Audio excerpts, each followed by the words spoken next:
आज नव भक्त, आज महाराज जी ने आकर के आते ही बताया कि आज भक्तमाल जयंती है। हम लोग तो ऐसे यहाँ इतने व्यस्त हो गए कि याद ही नहीं था कि आज भक्तमाल जी की जयंती है। भक्तमाल जी में अनेक भक्तों के चरित्र सुनाए गए, अनेक वैष्णवों के चरित्र सुनाए गए। कल भी हम निवेदन कर रहे थे, आज भी हम निवेदन करें आपसे, हनुमान जी को चरित्र सुनना बहुत प्रिय है। भागवत जी के, मानस जी के आदि ये सब तो बड़े कठिन हो जाते हैं, शायद आप ना भी सुना पाओ, लेकिन भक्तमाल जी बड़ी सरल है। महाराज जी मंच पर बैठे, अभी दरबार से उठे हैं, आप सब लोग भी बैठे थे।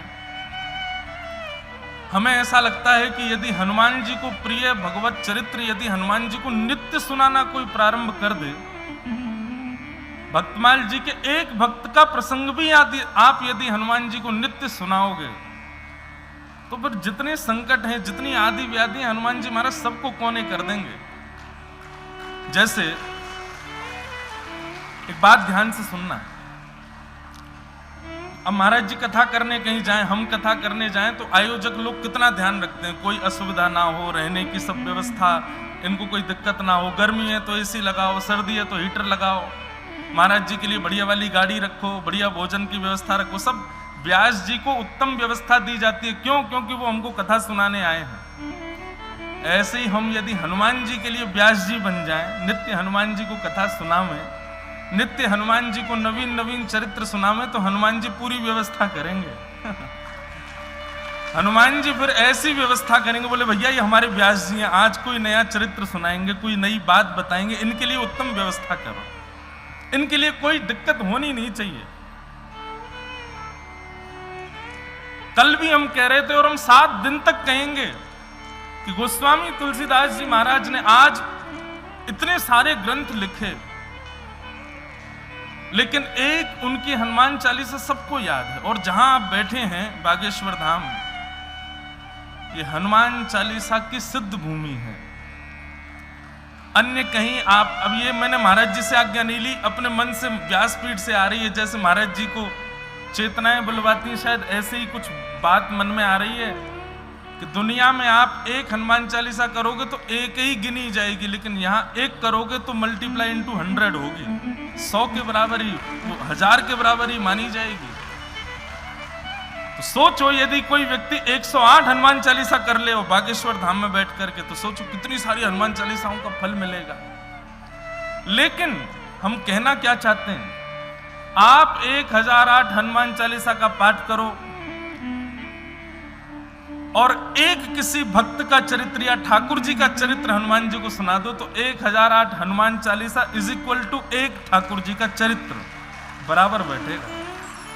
हनुमान जी को उतना ही प्रिय लगेगा। बल्कि एक बात कहें, हनुमान चालीसा तो यहाँ सब ही कर रहे हैं, लेकिन सबके बीच में कोई यदि भक्त चरित्र सुना रहा होगा तो हनुमान जी उसको ज्यादा सुनेंगे। अब सब एक ही बात बोल रहे हो, लेकिन उस एक में कोई अनोखी कह रहा हो तो ध्यान उसकी तरफ जाता है। कल महाराज जी ने इतना आनंद करवाया, रात्रि में आप सब लोग तो सो गए थे, पर 2-2:30 बजे महाराज जी यहाँ हम लोग सब बैठे और बुंदेलखंड का प्रसिद्ध और अति प्राचीन जवाबी कीर्तन, पहले तो मुझे लगता है पता नहीं क्या होगा जवाबी कीर्तन, नाम ही ऐसा जवाबी कीर्तन, लेकिन महाराज रात्रि में जब यहाँ बैठ करके सुने 4:30 बजे तक सुबह, तब पता चला कि संपूर्ण साहित्य विद्यमान था उसमें भी। महाराज जी मैं तो वो लेके जाऊंगा आपसे, वंशी का जो पद था, वंशी कैसे बनी, और जो कर्ण और अर्जुन का जो भेद बताया, इतना सुंदर। महाराज जी रात्रि में एक बात कह रहे थे, बोले कि भैया हम पहले जब हमको कोई जानता नहीं था 80-80 किलोमीटर बाइक से जाते थे और दूर जहां कहीं भी जवाबी कीर्तन होता था जाके सुनते थे, और वही जवाबी कीर्तन का ही आज कई सारा प्रसाद हम कथा में देते हैं सबको। और विश्वास मानिए वो साधारण नहीं था। यहाँ पर सांस्कृतिक कार्यक्रमों में सब लोग जगे रहते हैं, कथा में भी सब बैठे हैं, लेकिन जवाबी कीर्तन थोड़ा लेट होता है, बहुत लोग चले जाते हैं, सो जाते हैं, लेकिन ध्यान लगा के यदि सुनो तो मुझे ऐसा लगता है कि यहाँ होने वाले सारे सांस्कृतिक कार्यक्रमों में सबसे ज्यादा श्रेष्ठ जवाबी कीर्तन ही है। और या फिर ऐसा कह लो कि बाकी के कार्यक्रमों में भीड़ इतनी बैठी रहती है, आप सब लोग सुनते हो, जवाबी कीर्तन में सब सो जाते हैं, तब हनुमान जी और राम दरबार बैठ के सुनता होगा। बोले ये हमारे लिए कार्यक्रम, या में हम बैठेंगे। और सेना भी है ना सन्यासी बाबा की, वो उनके लिए भी तो कुछ हो, तो जवाबी कीर्तन बहुत सुंदर आज भी होगा महाराज जी। हाँ, लेकिन जब भी हो महाराज जी करवाते हैं, आप लोग जरूर सुनो, ध्यान से सुनो, इतना सुंदर।